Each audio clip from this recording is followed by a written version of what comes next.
Olá, tudo bem? Para você que não me conhece, me chamo Gustavo, sou estudante de filosofia e hoje nós vamos começar a adentrar um pouco nas percepções, nos conceitos relacionados aos sofistas, ou pelo menos a sofística e o deslocamento do eixo da pesquisa filosófica do cosmo para o homem.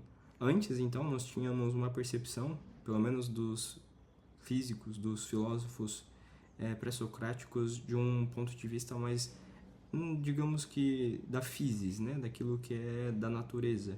Então eles olhavam muito para a água, para o ar, para as realidades naturais.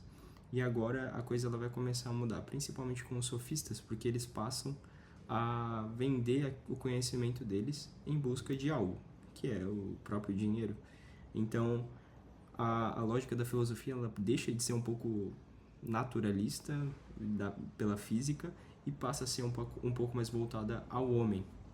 Por isso é importante a gente entender mais ou menos como que funcionava a sociedade nessa época. Assim como hoje em dia nós temos digamos assim, um ideal de super-herói, de super-homem, que é o Superman, por exemplo, o super-homem, na época eles tinham também um ideal que era o Aquiles. E o Aquiles, ele era o padrão assim de guerreiro que toda criança gostaria de ser na época. Esse processo, essa formação do Aquiles, para ele se tornar esse guerreiro, é chamado de areté, que é essa transformação do menino ao homem, essa conquista da virtude, da excelência, de chegar no grau máximo, ou seja, aquela capacidade. Quando se traduz areté, não dá para exatamente traduzir como virtude, como nós temos o conceito na nossa sociedade, ou pelo menos na nossa língua atualmente, no nosso idioma, porém é um sentido mais de a conquista da plena capacidade. Então, chegar no grau máximo, ser tudo que você pode ser no nível máximo. Então é esse o estereótipo do herói grego, né? Como eu disse, modelo de excelência, guerreiro e tal. E a gente tem outros exemplos aqui, então na Bíblia, esse exemplo de o areté, de o herói, daquele que alcançou a máxima virtude, é o Davi. Então, essa era, digamos assim, a educação dos rapazes, dos meninos no início. E um exemplo disso, por exemplo, era decorar o Ilíada. Então, uma aventura épica. As crianças tinham isso pelo menos os meninos, desde a tenra idade, com o objetivo de criar heróis. O Fustel de Coulanges, ele é um autor que basicamente ele escreveu um livro chamado A Cidade Antiga, que vai explicar um pouco dessa formação das polis antigas, né? Então, basicamente, o que acontecia? Cada família, digamos assim, era uma gen com um certo poder social. Então, essas gens, elas se juntavam e elas formavam uma polis. Então, a polis, a sociedade, ela é uma união de gens. E ele fez essa investigação e existe uma questão ali também de a origem histórica. Essas gens, elas vão explicar também a criação de uma aristocracia. Então, a aristocracia, de fato, começa com essas gens.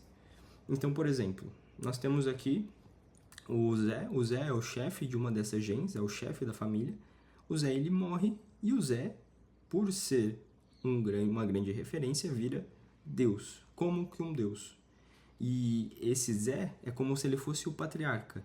E aqui o Fustel, se eu não me engano, ele usa um termo muito conhecido que é o pater familias, ou seja, é o patriarca daquela aristocracia.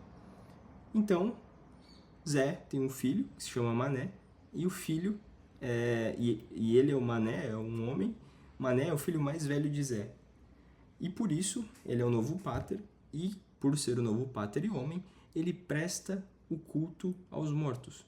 Então, os gregos antigos, eles tinham muito essa conexão, essa relação com depois, né? Depois da morte. Então, para explicar um pouco disso, eles falavam, não, nosso chefe, basicamente, quando ele morre, ele vira para nós como que um deus. E o filho próximo, o filho desse deus, desse pater familias, ele é o novo líder e também o novo líder religioso. Então, como se ele fosse um rei e também um líder religioso. Então esse sacerdote, esse Mané, o filho dele, de Zé, ele começa a prestar culto ao seu pai. Então, como eu disse, o culto aos mortos, para estar bem onde esteja, precisa da honra dos vivos, é o que eles acreditavam. Então, a gente vê isso até hoje. Até na Igreja Católica, né, nós temos, não um culto exatamente, mas nós honramos os mortos, né, pelas almas do purgatório, e enfim. Então, como eu disse, né, Mané é filho de Zé, Zé é Deus, Mané é o filho de Deus, logo Mané é diferente e Mané é nobre. Então, daí vem uma classe nova social que é a aristocracia, aristós, né? Superior por natureza. Então, basicamente, essa aristocracia ela vem falar sobre isso, que existe de fato uma família, um sangue, que ele é melhor que os outros. Então, basicamente, é aqui que nasce o conceito de aristocracia. Então, por exemplo, em Roma também, depois de muito tempo, a reunião dos gens em Roma é o próprio Senado. Senado Populusque Quoque Romano, se eu não me engano, SPQR.